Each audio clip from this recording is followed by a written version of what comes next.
Power is perhaps one of the most primal needs known to mankind.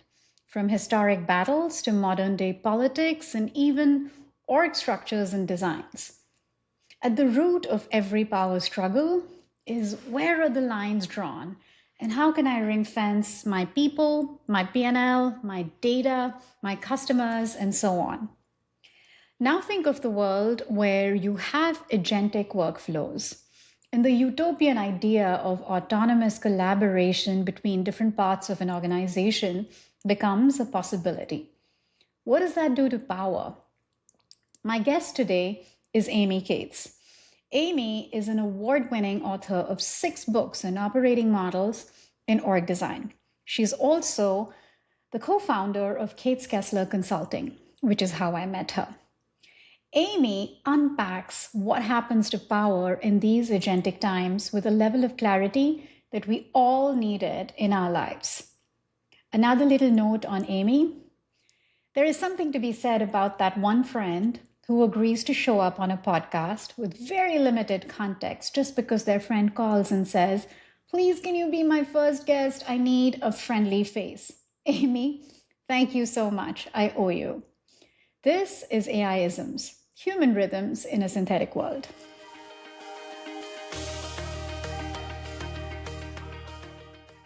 Amy, I am so excited that you are here. We've been talking about this for, a few years now, that one day we'll be on a podcast together, and we kept thinking it's going to happen, and we manifested it. Super excited to have you. Absolutely, and I'm excited to be here and eager to talk about what's on your mind. So, I was reflecting on it, and I think the most obvious choice would be to talk about organization design, because that's what you're known for.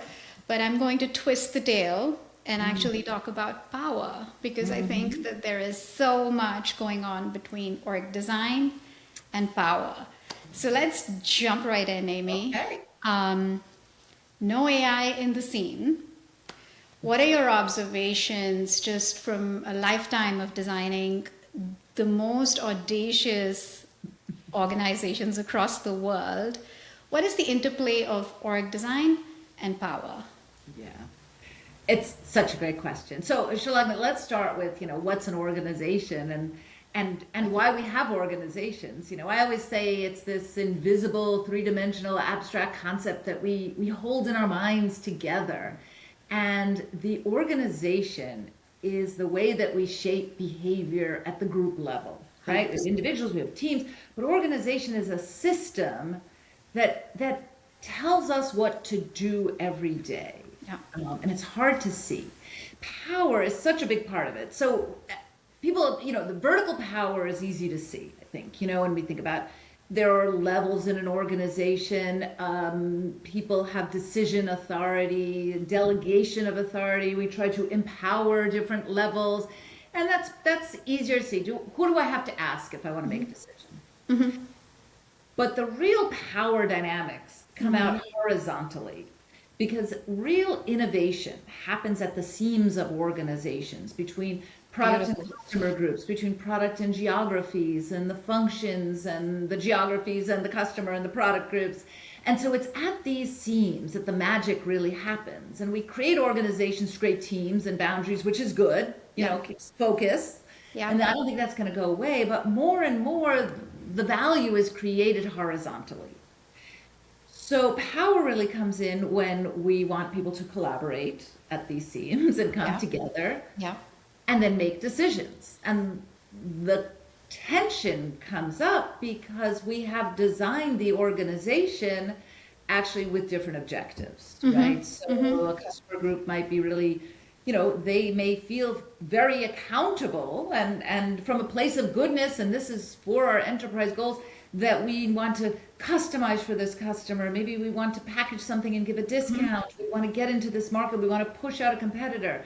Our product people are saying, well, how do we create more innovation, more features, better products than our competitors? And the functional folks are saying, well, how do we deliver this at the right cost? And, why are we doing so many different things in so many different ways? Yeah. power is the way that we sort out who gets to make the Yeah. call. Yeah. Yeah. That is so interesting. Like I've spent 20 years doing talent, organization, change management work, and this is the first time it's been articulated that beautifully. I've always thought of power top down, but you said it so eloquently, Amy, that more power is actually in the seams and in the horizontals. Let's talk about um, again pre AI still, but you're designing organizations that both you're looking at top down as well as horizontal. What are some human behaviors that you've noticed to do with power? Like a leader calls you and says, I want to design or redesign my organization. What are some trends and patterns that you've seen in just human behavior and power when they're trying to redesign? Of course, it's land grab, but what are some unobvious Yeah. power dynamics that we don't know? So maybe three thoughts on this. One continues this idea that organizations are made up of polarities, right? Yeah. Of pulls and tensions. And managing these tensions is the work of leaders. So global, global products, global brand, global categories, localization to really packaging and delivery for a market. Short term, long term, right? Our folks in R&D are thinking about big ideas so long term that are going to change things, and the operators are saying, yeah, but I have to meet the annual plan. Tensions. We talk about products versus customers, or functional standards versus autonomy. So that's sort of one way that these things play out. The other two things are really surprising to me. I've been in this field for 35 years, and back in the 90s, right, we were talking about that power shouldn't be correlated with number of people that I oversee or resources that I control. It should be about influence, selling a compelling idea of actually getting things to happen. And yet here we are in 2026, and I can't tell you how many times a leader will say, I've been offered a job, what we would call an integrator role. It's a program manager, brand manager, an account manager, where you have, accountability to get something done, but through other people's resources in the matrix, or you have budget, but they control actually execution. And because we are human beings and nothing has changed about us as human beings, it is so hard to say, no, but I need people. I need control over that budget. I need control over the timeline, and control over those resources. That just hasn't evolved in the way. And the third thing is that our human resources systems also haven't evolved in the way we thought. So we see people being given titles, senior this, or to give them power or to give them a stepping stone careers. Again, instead of looking at, and we have been talking about this for 30 years, looking at what is the work, what is someone getting done? Can we reward someone who is an expert at something, the individual contributor? No, we can't, because unless they're really managing something, we can't call them a manager or a leader or give them.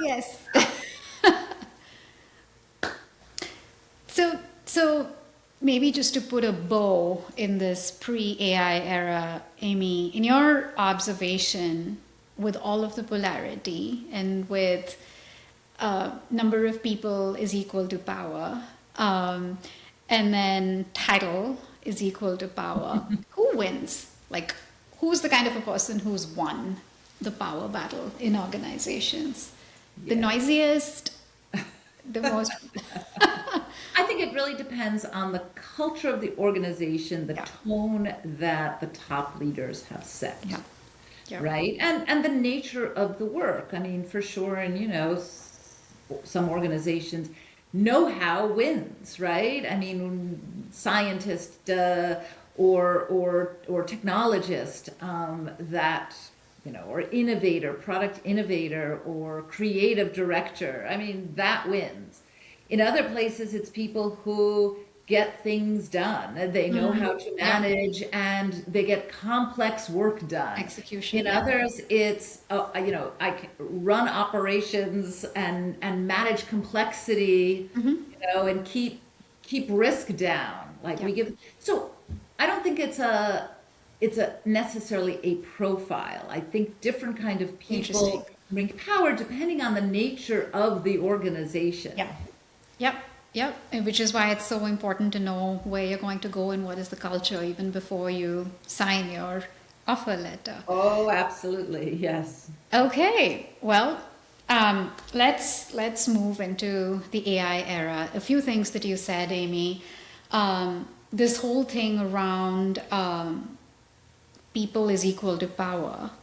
In the future, this is getting disrupted because a lot of what people do is going to get replaced through AI and agents. So that's one thing that's happening. The second thing is this integrator role, which was a little bit more of an influence role. I think we're going to have more of them. And we'll have more horizontal organizations because the silos are breaking.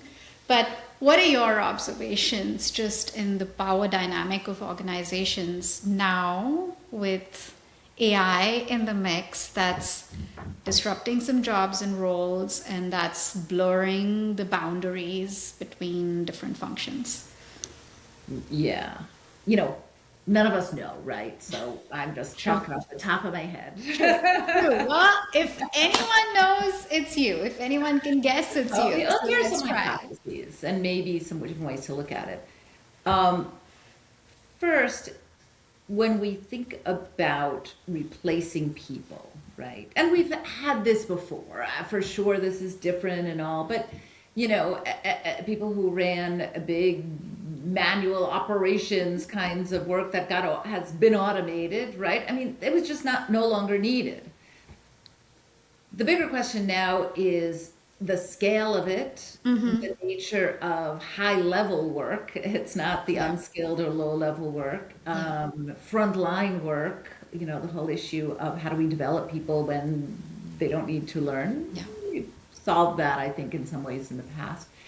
Um, and how, and then it is being replaced by some human agentic interaction, Combination. and Yeah. then how do you actually manage that and think about that? Yeah. So two things I see happening that Yeah. I'm just observing Yep. is companies that are trying to, really bring AI and change the work. So not experiments and use cases and improvements here and there, but say, we're a legacy company. We're not a, ground up AI company. So how do we go and really embed it? Are ripping out layers of management. So in the past, those kind of spans and layers exercises were like, oh my gosh, we have too many layers. Let's get rid of some managers. You know what happened, kept us as consultants really busy. The work didn't change, so you still had to get somebody to Right. coordinate it back in. Right. Right. The hypothesis now is the work can really change. Yeah. You still may need managers, but they could have a much, much bigger span of control. The work that they're managing, what they're doing Beautifully is said. different. And I think that is something that we have to start to think about and design around. I 100%. don't know that the fundamental construct of leadership will change, or management, because there are things that are uniquely human For sure. that I don't believe, of making trade-offs between equally good options that have different consequences. You can augment that, but that's the bet. That Yeah. is what makes one organization different than another. The ability to execute that. Yeah. Yeah. Yeah. If So you need people to execute it in any way, yeah. then you still need to manage them and create an environment in which those people can come and do their best. Yeah. No, beautifully said. So it's one potential hypothesis, Amy, could be that instead of people defining power by the number of people, it actually starts to become the number of outcomes, which is a combination of human and agentic. So, to your point, the work required to get to the outcome might change, but I might start defining my power and what are the outcomes that I achieve, Exactly. right? Okay. Exactly. Okay. Perfect. No, this is very interesting. And to your point, we're I think we're all living through a case study Well, of yeah. Well, and I think I would underscore something that you said about that you would expect to see then more yeah, of these sort of integrated roles, people, yeah, and that is a really specific profile that we know today is hard. You know, yeah. we say people who have high credibility and low ego, right? Because they're willing to get things done through other Influence. Yeah, resources, other people's resources horizontally rather than looking and saying, how big is my empire? yeah, So I yeah. think it's going to change then some leadership profiles as well, to your point. 100%. I also think, Amy, just observing the orbits that I'm in, I also think that just the average size of organizations in total is shrinking. Exactly to the point that we made, right? Like work is getting redefined, and agents are doing some of the work. So the same amount of work can be done by fewer people. But I equally think that exactly those people that you talked about, the high credibility, low ego people, some of them, armed with the right agentic solutions, are like, I can just do this on my own, right? Instead of chasing five different people, can I build a Mhm. system where I have either lower ego people or a combination of lower ego people with the right agents and just go off and do it on my own. So I do absolutely think the average size of Mhm. organizations is going to shrink. Okay, I'm gonna throw a few case studies at you. Okay. All right, your favorite. Let's start with this one, loosely inspired by true events. Um, you have two functions. Let's Yeah. take them to be like more enterprise back office type functions, right? Let's take finance and HR, my Hmm. favorites. Um, there is a good amount of overlap between both of the functions, which has always been the case forever. And, sometimes we've addressed it, sometimes we've just let it go to keep overall peace.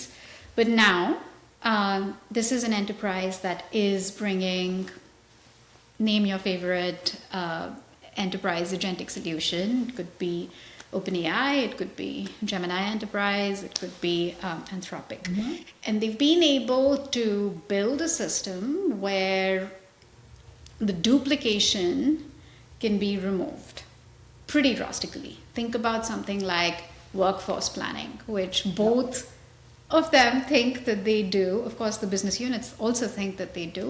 But between finance and HR, there is a solid tension that we do workforce planning versus. Now, the agentic architecture can actually spit it out. You have two leaders who both want to still hold on to it.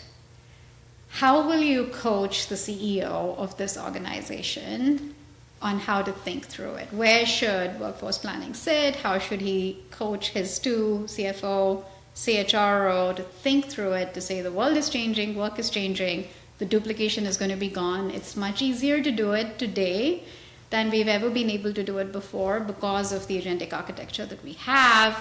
But this means that the power dynamic shifts. Yeah. So over to you. Yeah.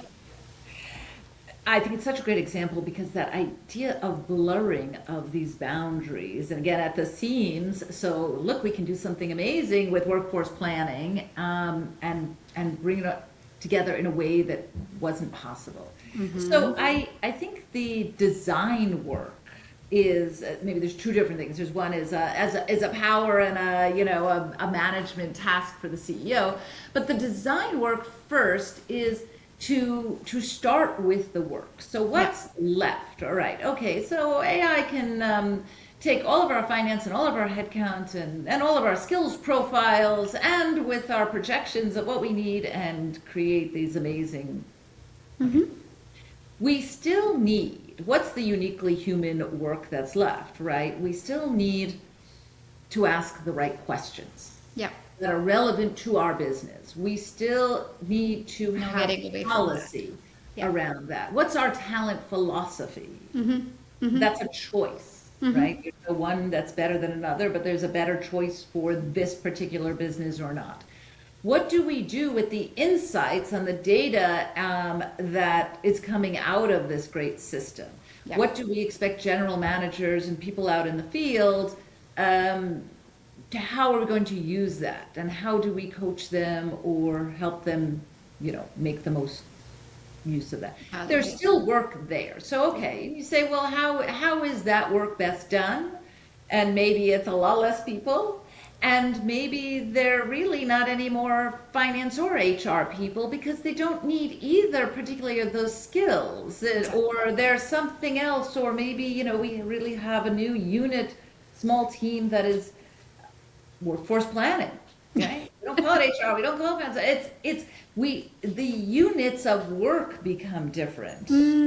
Beautiful. And we think about that. Yeah. So that's one thing, is to really reconceptualize the work and what's left. Yeah. But I think that for top leadership, there are bigger questions around, okay, we can cut, we can get rid of 30% of our people. And look, every, global business services and global capability centers, that's what this is all about, right? Is we can, okay, so but why are we doing that? What are we going to do with the savings? Are we redeploying that into something, to build something else? Or are we going to take it to the bottom line? Yeah.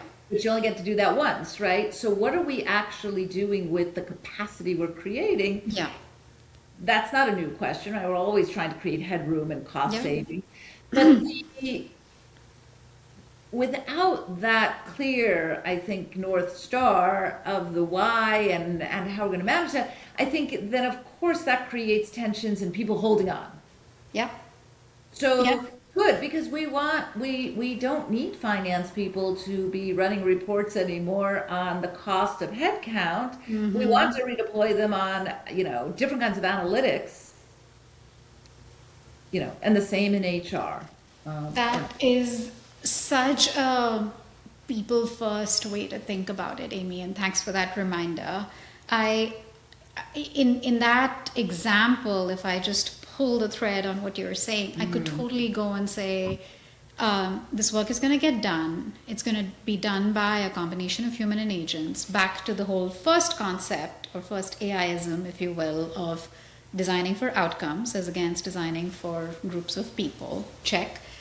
But instead of just saying, okay, you both lose people, I think the conversation could very easily change and say, hey, CHRO, with the people you have, let's invest the same architecture to maybe build like an AI-powered employee experience unit, which nobody's had it before, but it's a net new outcome which is now possible.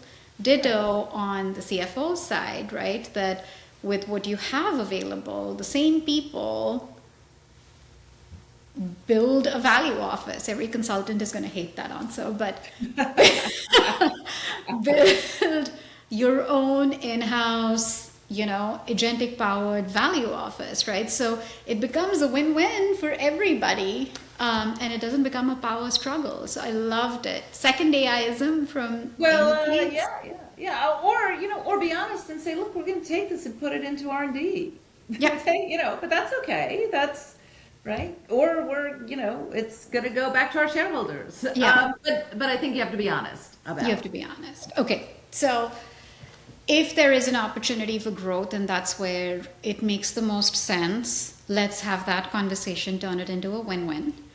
If there isn't, and we do need to go back to the board and say this goes back to our bottom lines, then I think it's that very serious conversation to say this is going to be how things are and this is what is required for our shareholders. And there is also that very last possibility that one of the two of them end up with workforce planning as against both, in which case it becomes a coaching conversation. Right. Okay. It's a great example. I would say everybody who's in those kinds of positions should be thinking about this proactively.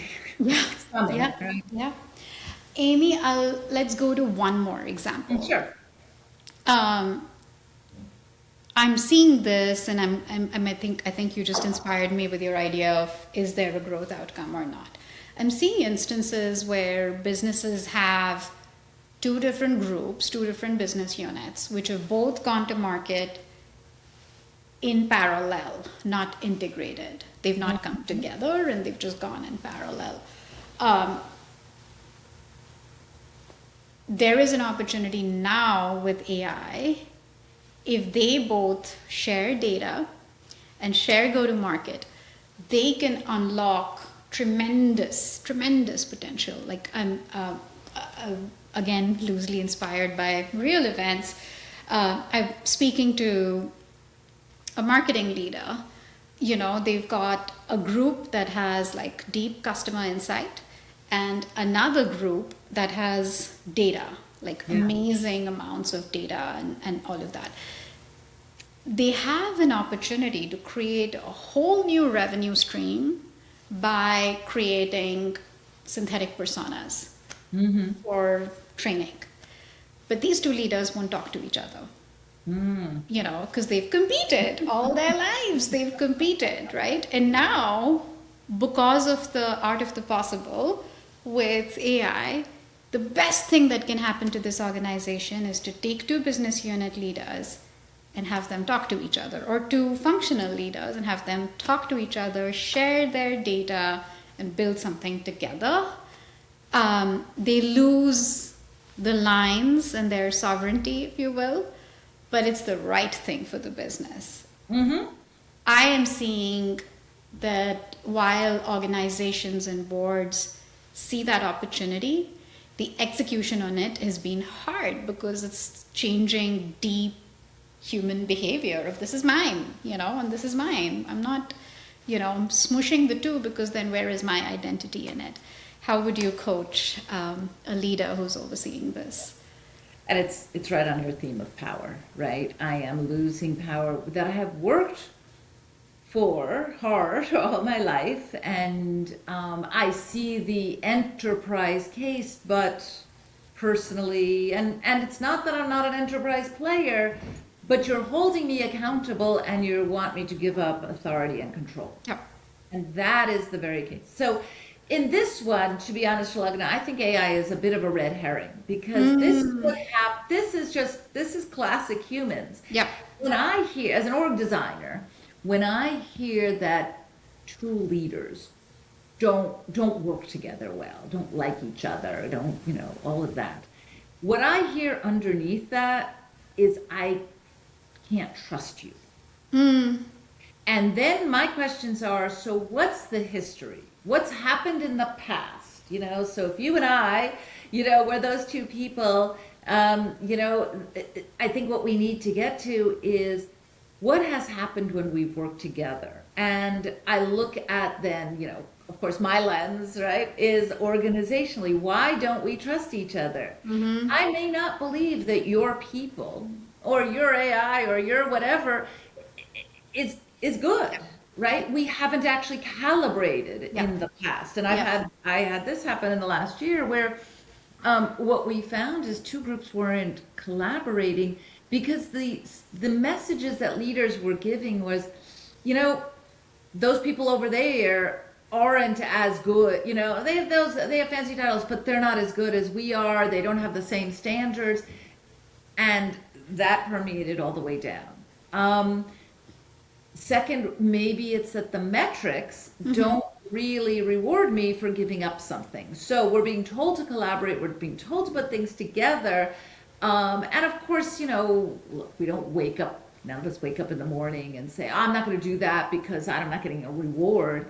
But the metrics tell us what success looks like, tell us what good is, they tell me where I should put my time, my energy, what I'm trying to achieve. And if I am getting messages over here that I still need to deliver those insights or that data, and this organizational change, it all sounds so exciting, we can use AI and go to market together, isn't actually going to let me to deliver on that, then you're right there asking me to do two jobs or you're asking me to carry this, irrational conflict inside. Yeah. So when I look, we always go back to Jay Galbraith's star model. Yeah. What is it in the metrics? What is happening in the people practices? What is happening in process, right? And power, right? But what's the pattern that has led us to this?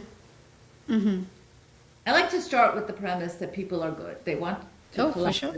They want to get outcomes, and so we need to dig underneath when we see this. I hear you. I hear you. And I think thank you for that reminder of the star model, because I think that it's so evergreen. It doesn't matter which era you're in. But at the end of the day, it does, putting yourself through the star model test does give you the right answer. I do like what you said, Amy. I wonder if, in the past, the case study that I just walked you through, that two leaders could unlock greater potential, but they don't want to work with each other. Perhaps up until now, it was a great idea, too difficult to solve, and they just kept carrying on. But in the age of AI, solving actually is within sight. You can actually do it. And so the tougher bit is building trust between the leader and the organization, to your point around the metrics, and then building trust with each other. And I think that when we are talking about trust in the age of AI, we're all talking about, do you trust the AI? Yeah. But I think you're raising such a beautiful point that you trust the AI check, but if your org design is evolving, the need to trust each other actually goes up, because you're co-passengers in a situation where, to your point, we don't know where we're going to go, but we're going to drive towards the same outcome working together. So continuing to build trust with peers and colleagues is not going to go out of style anytime soon. No. Not so sweet. Remain human beings. Remain human. Okay, let me try to summarize some of the things that you gave us as your version of AI-isms. We started with talking a little bit, and you'll have to help me. This is like my mom brain kicking in at this point. Power comes, of course, from the vertical, which is the number of people, etc. But there is also the horizontal power at the stitches. That was the first thing that we talked about. We talked then a little bit about the HR and the finance example. And I think my key takeaways there were we design for outcomes as against design for people and structures, but design for outcomes. We also talked a little bit about transparency in AI outcomes. If there is a growth opportunity, then share the growth with both parties so that they know that there is light at the end of the tunnel and something greater is going to happen. Option B is, nobody gets the new capability and it just goes back into the bottom lines and, and so on. And the third option then is one of the two functions will end up with that capability, and then it's a coaching conversation, good old coaching conversation. And then I think in this example, what you talked about was, we talked about two leaders have low trust in each other, don't want to collaborate. The collaboration, which is now eased up with AI, can unlock great potential. There we basically said, learn to trust the AI, but learn to trust each other and learn to trust your org. And so being very intentional about trust in all directions is going to be even more critical in a time when there's so much up in the air. Have I summarized your AI right? Yeah. Okay. Amy, any other dimension of what AI is doing to power and organizations that we've not touched on? No, I think we are truly in it, living in it. This would be a great conversation in 2030 when you say, what have we learned? But I am not willing to speculate. Yeah. No, I hear you. I hear you. Amy, what should I tell leaders that ask me about the shelf life of an organization design in today's day and age, because so much is shifting around? How would you answer that Yeah. question?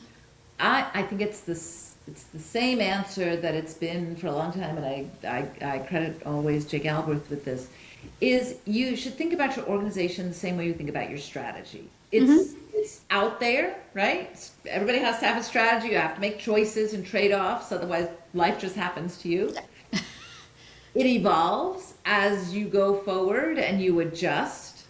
And it's the same with the organization, Yeah. right? What you don't want is to be restructuring, redesigning, right? Reorganizing. You want to be organizing towards your future, building capabilities, making adjustments, learning as you go, Yeah. instead of lurching right and left. Let's Yeah. try this, let's try that, let's copy somebody else. So it's not about how long it lasts, it's about how fast we learn, and then how good Adapt. we are as a leadership team to understand it, to have a language to say, it seems like we wanted to, we have made a change and we wanted to give more power to our customer segment leaders. But we really haven't changed the metrics enough for our product, where the products own the P&L. And so instead of driving outcomes from a customer view, the customer people are sort of helpers when they're invited into the product people. You know what? Now we have a language, we can diagnose that, we can see that. We need to understand, we need to change some metrics, maybe some players, maybe some roles, right? We can make those adjustments to get that power balance in the matrix right. Yep. That's a sophisticated leadership team, and nobody has to call it a reorg or a restructure. It is an adjustment to our operating model based on what we've learned and in alignment with our strategy and where we're trying to go. It's so beautifully said. My last AIism that I'm going to capture from this conversation is learning is greater than lurching. Yeah. As you think about organization designs. But I do think that, Amy, in everything that we've talked about to do with power, EQ and empathy is so critical, and collective EQ of the whole leadership team coming together to make these changes happen and adapt as you go is going to be so critical. So perfect. Okay, one last one, not related to power or org. Tell us one way that you've been using AI in your life that's been a game changer. Don't tell me you're learning mahjong on ChatGPT. No, I wasn't able to figure out the Canasta AI coach. You know what's? It's not a very sophisticated, This but is why it is I'm one step up from looking up recipes. It is, it's interesting. I recently had an issue, and at first I honestly with an HOA where my home is, and I sort of felt a little bit powerless to stand the team about. And I went and I started doing research around laws and case law and regulations, and it was so interesting because using it in this conversational way of really educating myself and sort of having this kind of back and forth in which I was getting coaching and being able to see the situation and where I stood and what my rights might be, and even helping how to use language and frame certain ideas. I came out of it, okay, I got something done, I have to write a letter. But what was interesting to me is actually learning something more than I think just before, you ask sort of, help me, do I figure something out or it's a fact. Yeah.